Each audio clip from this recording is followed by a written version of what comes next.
ఆమె ఇక్కడ నిన్న మాట్లాడుతూ అన్నారు.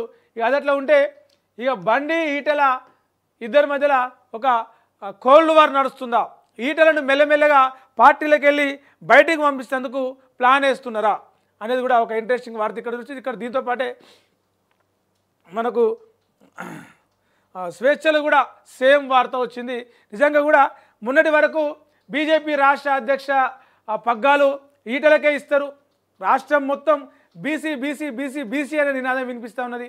బీసీగా గతంలో ఒకసారి ఇప్పటికే బండి సంజయ్ రాష్ట్ర అధ్యక్షుని పదవి చేసిండు, ఇప్పుడు కేంద్ర మంత్రిగా ఉన్నాడు. అయితే ఈటలకు లేకపోతే ఇంకొరైనా బీసీ నేతలకు ఇస్తారని చెప్పేసి రాష్ట్రంలో పార్టీ అనుకున్నది, పార్టీ నాయకులు అనుకున్నారు, కార్యకర్తలు అనుకున్నారు. ఈటెల వర్గం అనుచరులు కావచ్చు, ఈటెల కార్యకర్తలు కావచ్చు, ఈటెల నియోజకవర్గం ప్రజలు కావచ్చు, ఈటెలకు ఆల్మోస్ట్ కన్ఫర్మ్ అన్నట్టుగా ఏమంటారు ఫిక్స్ అయిపోయారు. కానీ చివరి నిమిషంలో ఎవరు ఊహించినట్టుగా బ్రాహ్మణ సామాజిక వర్గానికి చెందిన రామచంద్రరావుకు బీజేపీ పగ్గాల అప్పగిస్తూ బీజేపీ పార్టీ ఢిల్లీ అధిష్టానము ఆదేశాలు జారీ చేసింది. అప్పటి నుంచి మొదలైందని చెప్పొచ్చు. ఇక బండి పైన ఈటెల కుట్రనా, ఈటెల పైన బండి కుట్రనా అనే చర్చ నడుస్తూ ఉంది. ఈటెలకు అధ్యక్ష పదవి రాకుండా అడ్డుకున్నది బండి సంజయ్, లేదంటే రాజా సింగ్, లేదంటే కిషన్ రెడ్డి. ఎందుకంటే ఈటెల కంప్లీట్గా ఇక్కడ మనం చూడొచ్చు, ఆయన లెఫ్ట్ రాజకీయాల నుంచి, లెఫ్ట్ భావజాలం నుంచి రాజకీయాల్లోకి వచ్చిన వ్యక్తి. కంప్లీట్గా బీజేపీకి ఆపోజిట్ స్టాండ్ తీసుకొని పనిచేసినటువంటి బీఆర్ఎస్లో కీలకంగా పనిచేసిన వ్యక్తి. బయటికి రావడానికి కారణాలు ఏవైనా ఉండొచ్చు, కానీ ఇప్పుడు ఆయనకు కనుక బీజేపీ పార్టీ పగ్గాలు అప్పగిస్తే రాష్ట్రంలో ఉన్నటువంటి బీజేపీ నేతలు ఎవరైతే ఉంటారు, బండి సంజయ్ కావచ్చు, కిషన్ రెడ్డి కావచ్చు, రాజాసింగ్ కావచ్చు, ఇంకొకరు కావచ్చు, వీళ్ళందరి కూడా ఉనికి కూడా పోతుంది. కేవలం ఈటెల సెంట్రిక్గా రాజకీయాలు నడుస్తాయి. ఆ రాజకీయం చేయగల తెలివి ఈటెల రాజేందర్కి ఉంది. మరోవైపు చూసుకుంటే తెలంగాణలో బీసీ ఓటు బ్యాంక్ ఎక్కువ. బీసీ ఓటు బ్యాంకును అంతటినీ కూడా తన వైపు, తను ఎటు చెప్తే ఆ ఓటు బ్యాంకు అటు గాలి మళ్ళేలాగా చేసుకోగల చాణక్యము ఈటెల రాజేందర్ దగ్గర ఉంది. అందుకే వీళ్ళందరూ కూడా కావాలని ఈటెల రాజేందర్కు పార్టీ పగ్గాలు ఇవ్వకుండా పక్కకు పెట్టేలాగా ప్లాన్ చేసిరా అనేది ఇప్పుడు చర్చ జరుగుతూ ఉన్నది. ఒకసారి చూద్దాం బండి సంజయ్, కేంద్ర మంత్రి బండి సంజయ్ ఏం మాట్లాడిండో. రాష్ట్ర బీజేపీలో నేతల మధ్య అంతర్గత విభేదాలు ఉన్నాయా, ఒకరిపై ఒకరు కుట్రలకు పాల్పడుతున్నారంటే మన పరిస్థితులు చూస్తే అవుననే అనిపిస్తుందట. ఇక పార్టీ అధ్యక్ష పదవిపై కూడా తమకు వస్తుంటే తమకే వస్తుందని చాలామంది నేతలు ఆశపడ్డారు. కేంద్ర మంత్రి కిషన్ రెడ్డి కూడా ఇటీవల పార్టీ నుంచి వెళ్ళిపోయిన రాజాసింగ్ మీద, కిషన్ రెడ్డి తీరు మీద ఆయన ఆగ్రహం వ్యక్తం చేసి పార్టీకి ఏకంగా రాజీనామానే చేసింది. నేను మీ పార్టీలో ఉండను, మీరు గ్రూపుల గారితోలకే అవకాశాలు ఇస్తున్నారు, గ్రూపుల గారితోలకే అధ్యక్ష పదవి ఇస్తున్నారు, అట్లాంటిలో ఉండనని చెప్పేసి బండి సంజయ్ మీద వేసిండు, కిషన్ రెడ్డి మీద వేసిండు, అందరి మీద వేసిండు. బండి సంజయ్ వెళ్ళి కొంత నచ్చజెప్పి మాట్లాడే చర్చలు జరిపే ప్రయత్నం చేసింది, కానీ అది కూడా వర్కౌట్ కాలేదు. మొత్తంగా రాజాసింగ్ బీజేపీ పార్టీకి రాజీనామా వేసి బయటకు వచ్చేసింది. పార్టీ అధిష్టానం కూడా రాజాసింగ్ రాజీనామాని ఓకే చేసింది. ఇది ఇట్లా ఉంటే ఇక 2029 పార్లమెంట్ ఎన్నికల్లో కరీంనగర్లో 2029 ఓడించేందుకు కొందరు కుట్రలు చేసిరని చెప్పేసి బండి సంజయ్ మాట్లాడుతూ అన్నారు. ఏమని హుజురాబాద్ నియోజకవర్గంలో తనకు తక్కువ ఓట్లు వచ్చేలా ప్రయత్నించాలని, ఎక్కడా లేని సమస్యలు హుజురాబాద్ నియోజకవర్గంలోనే వస్తున్నాయి. పార్టీ కోసం పనిచేసిన వారికే నిధులు ఇస్తున్నాం, పదవులు ఇస్తున్నాం, కొందరు గిరిగీసుకొని వర్గాలను ప్రోత్సహిస్తున్నారు అని చెప్పేసి ఏదైతే ఈటలను ఉద్దేశించే ఇవన్నీ అన్నాడు.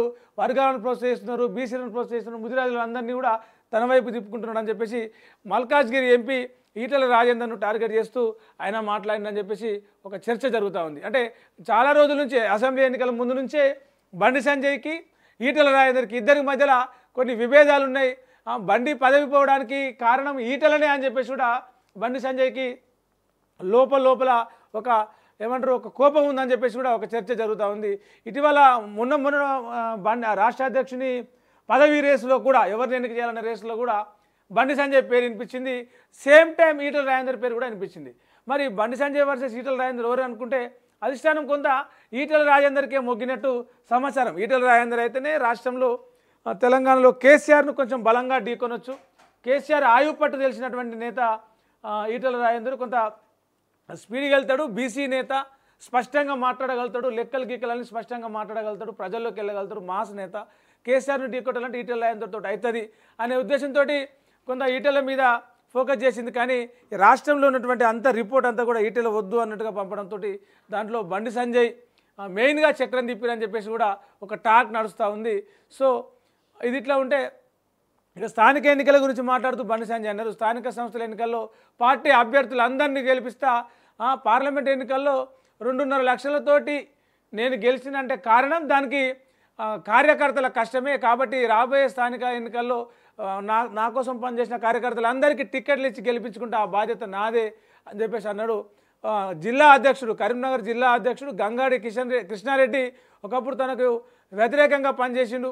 విద్యార్థి దశ నుంచి ఆయన కమిట్మెంట్ ఏదో నాకు తెలుసు, అందుకే నాకు వ్యతిరేకంగా పనిచేసినప్పటికీ కూడా పార్టీ కోసం పనిచేసిండు కాబట్టి, పార్టీ కోసం కష్టపడ్డాడు కాబట్టి జిల్లా అధ్యక్ష పదవి ఇప్పించిన అని చెప్పేసి అన్నారు. అయితే పార్టీలో వర్గాలను ప్రోత్సహిస్తే పార్టీ సిద్ధాంతానికి, పార్టీ బేస్కు నష్టం చేస్తే ఎవరిని ఊకము. మొత్తంగా తెలంగాణకు 219 కోట్ల రూపాయల సిఆర్ఐఎఫ్ నిధులు తీసుకొచ్చి కరీంనగర్ పార్లమెంటుకు తీసుకొచ్చిన, ఈసారి ఇంకో 150 కోట్ల దాకా తీసుకొస్తా అని చెప్పేసి అడిగిండు. అట్లా అడిగిన వాళ్ళందరికీ కూడా బోర్లు వేసి చాలా కరీంనగర్ నియోజకవర్గంలో చాలా అభివృద్ధి చేస్తూ ఉన్నా.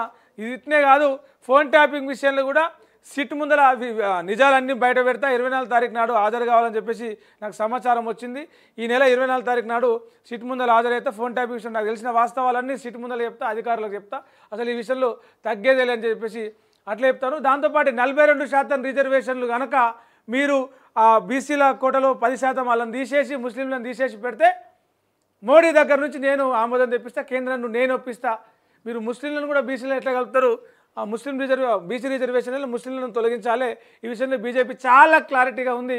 అవి తీసేసి మీరు అడుగురి, ఇమ్మీడియట్లీ చేస్తామని చెప్పేసి కూడా ఒక కొత్త వాదనను తీసుకొస్తా ఉన్నాడు. ముస్లింల రిజర్వేషన్లు 10%, 42% ముస్లింలకు ఉంటే మాత్రం ఎట్టి పరిస్థితిలో ఒప్పుకునేదే లేదు.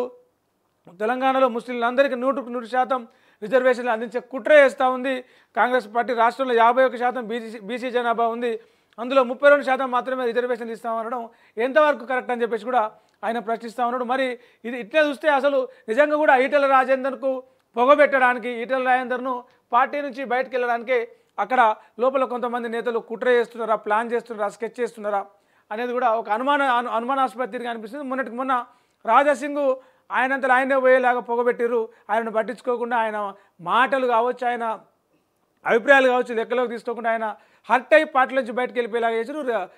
రిజైన్ లెటర్ ఇవ్వగానే, పార్టీకి రిజైన్ చేయగానే వెంటనే ఆమోదం తెలిపారు. ఇప్పుడు ఈటెలను కూడా టార్గెట్ చేసి ఇది చేస్తూ ఉన్నారు. నెక్స్ట్ టార్గెట్ ఈటెలనే అనే విధంగా కూడా చర్చ జరుగుతూ ఉన్నది. అధ్యక్ష పదవి ఇస్తామని ఊరి నుంచి ఆఖరి నిమిషంలో వేరే వాళ్ళ పేరు ఇది చేయడం. మరోవైపు హుజూరాబాదు ఈటలకు సంబంధించినటువంటి కీలక నేత గౌతమ్ రెడ్డి ఎందుకు రాజీనామా చేసిండు, ఇది దేనికి సంకేతం అని కూడా ఒక చర్చ జరుగుతూ ఉన్నది. మరి ఈటలను టార్గెట్ చేసి మెల్లమెల్లగా బీజేపీ పార్టీ నుంచి బయటకు వెళ్ళిపోయేలాగా చేయబోతూ ఉన్నారు అనేది కూడా ఒక చర్చ జరుగుతూ ఉన్నది. చూద్దాం ఏముంది అసలు బీజేపీలో ఏం జరుగుతుందో తెలియడం లేదు. ఈ మధ్య అధిష్టానం తీరుపై అసహనం వ్యక్తం చేస్తూ ఎమ్మెల్యే రాజాసింగ్ గుడ్ బై చెప్పిండు. ఇదే క్రమంలో ఎంపీ ఈటెల రాజేందర్కు సైతం పొమ్మన లేక పొగబెడుతున్నారన్న చర్చ జోరందుకున్నది. అధ్యక్ష పదవి విషయంలో చివరి వరకు ఊరించి ఉసురు అనిపించగా వరుస అవమానాలు చోటు చేసుకుంటడంతో ఈటెల అసంతృప్తితో ఉన్నారంట. ఆయన అనుచరులు సైతం అసహనం వ్యక్తం చేస్తూ బీజేపీ పార్టీకి రాజీనామా చేసి బయటకు వెళ్ళిపోతూ ఉన్నారు. దాంతోపాటే కరీంనగర్ జిల్లాలో, హుజూరాబాద్ నియోజకవర్గం ఏదైతే కరీంనగర్ జిల్లాలో ఉందో కరీంనగర్ జిల్లాలో కూడా అంతర్గత పోరు తారాస్థాయికి చేయింది. ఈటెల రాజేందర్ వర్గీయులను ఉద్దేశపూర్వకంగానే ఆ జిల్లా ఇన్ఛార్జ్గా ఉన్నటువంటి బండి సంజయ్ కావచ్చు, కేంద్ర మంత్రి ఉన్నటువంటి బండి సంజయ్ కావచ్చు, మాజీ రాష్ట్ర అధ్యక్షుడు ఆయన కావాలని ఈటెల రాజేందర్ వర్గీయులను కావాలని అవమానపరుస్తూ, కావాలని దూరం చేస్తూ వివక్ష చూపిస్తున్నారని చెప్పేసి కూడా వాళ్ళు నియోజకవర్గాలు హుజూరాబాద్ నియోజకవర్గ కన్వీనర్ గౌతమ్ రెడ్డి, గౌతమ్ రెడ్డి తన పదవికి రాజీనామా చేసిండు. ప్రాథమిక సభ్యత్వానికి కూడా రాజీనామా చేస్తున్నట్టు ప్రకటించింది. ఈ మేరకు ప్రెస్ నోట్ విడుదల చేసిండు. అయితే 2022లో జనతా పార్టీలో అహర్నిశలు పనిచేస్తూ హుజూరాబాద్ అసెంబ్లీ నియోజకవర్గ కన్వీనర్గా బాధ్యతలు నిర్వహిస్తూ ఇచ్చిన పనిని చేసినటువంటి ఎవరైతే గౌతమ్ రెడ్డి ఉన్నాడో ఆయన ప్రస్తుత పరిస్థితుల్లో పార్టీలో ఉన్న అంతర్గత పోరు, ఆధిపత్య పోరు, ఈటెల రాజేందర్ వర్గాన్ని ఒక ప్రణాళిక ప్రకారం అవమానాలకు గురి చేయడం ఇవన్నీ కరెక్ట్ కాదు. ఇవన్నీ కూడా నాకు పార్టీకి క్రమశిక్షణగా పనిచేసిన నాకు ఇవన్నీ కూడా కలత చెందిన ఇవన్నీ కూడా నేను తీసుకోలేకపోతున్నా, ఈ కుట్రలన్నీ నాకు నచ్చలేవు అని చెప్పేసి ఆయన పార్టీకి రాజీనామా చేస్తున్నా అని చెప్పేసి పెట్టుకున్నాడు. అయితే రాజేందర్తో పాటు ఈటెల రాజేందర్తో పాటు ఆయనతో పాటు పార్టీలో జరిగినట్టు అందరినీ కూడా మొదటి నుంచి కూడా పక్కకు పెడుతూ కొంత తొక్కేస్తూ అవకాశాలు ఇవ్వకుండా ప్రాధాన్యత ఇవ్వకుండా చేస్తూ ఉన్నారు. కేంద్ర మంత్రి కరీంనగర్ ఎంపీ బండి సంజయ్ వర్గానికి చెందిన పాత బీజేపీ నాయకుల పాత వర్గానికి ఎక్కువ ప్రాధాన్యత ఇస్తూ ఈటెల వర్గాన్ని కావాలని పదవులకు కావచ్చు పార్టీ కార్యక్రమాల్లో దూరం పెడుతున్నారట. సో ఇది ఈటెలకు ఇండైరెక్ట్గా ఆయన వర్గం వారిని దూరం పెట్టడం అంటే ఆయన అవమానించడం అంటే ఒక్కొక్కరు ఆయన వదిలిపోతారు. ఈ క్రమంలో ఈటెలలో అసహనం పెరిగిపోతుంది. ఏదో ఒక సందర్భంలో ఆయన తొందరపడో మాట్లాడతాడు, కోపంతోనో మాట్లాడతాడు, అసహనంతోనో బాధతోనో మాట్లాడతాడు. మాట్లాడినప్పుడు పార్టీ క్రమశిక్షణ చర్యలు తీసుకోవచ్చు, లేదు వివరణ ఇవ్వమని చెప్పేసి కోరవచ్చు. ఈ క్రమంలో ఆయన కనుక ఏదైనా హట్ అయితే చల్ ఏంది ఇది ఇన్ని నేను ఏదో అనుకుని వచ్చిన పార్టీ అధ్యక్ష పదవి అన్నారు, ఊరించిర్రు, ఊసూరు అనిపించిర్రు, నా కార్యకర్తలను నా ఆన్సర్లో లెక్క చేస్తలేరు, కావాలని వివక్ష చూపిస్తున్నారు, కావాలని అవమానపరుస్తున్నారు, నాకు అవసరమా, చల్ నేను వెళ్ళిపోతే ఈ పాటలకు వెళ్ళి అనేలాగా ఆయన నోట్లోకి వెళ్ళి వచ్చేలాగా బండి సంజయ్ ఇదంతా చేస్తున్నాడని చెప్పేసి కూడా ఇది నడుస్తూ ఉన్నది. త్వరలో ఈ వారికి వీళ్ళందరూ కూడా ఎవరైతే ఈటెల ఆన్సర్లు అవమానాలకు వివక్షకు గురవుతారో వాళ్ళందరూ కూడా ఈటెలను కలిసి మాట్లాడేందుకు ఏర్పాటు చేసుకుంటారంటే శనివారం రోజు ఈటెల రాజేందర్ని కలిసి ఆ విషయం అంతా వాళ్ళు చెప్పుకునేందుకు కూడా ప్రిపేర్ అవుతున్నారంటే. మరి ఈ వర్గపోరు అంటే స్థానిక ఎన్నికలు ఉన్నాయి, రేపు మున్సిపల్ కార్పొరేషన్ ఎన్నికలు ఉన్నాయి, సర్పంచ్ ఎంపీటీసీ జెడ్పీటీసీ ఎన్నికలు ఉన్నాయి. ఈ టైంలో ఒక జిల్లా కేంద్రంగా ఒక రాష్ట్రంలో ప్రభావం చూపించగలిగే నాయకుల మధ్యలో ఈ వర్గ విభేదాలు అనేటివి పార్టీకి ఎంత దెబ్బతీస్తాయి అనేది కూడా పొలిటికల్ వర్గాల్లో ప్లస్ బీజేపీలో చర్చ జరుగుతుంది. మరి దీనికి ఎట్లా ముగింపు పలుకుతారు అనేది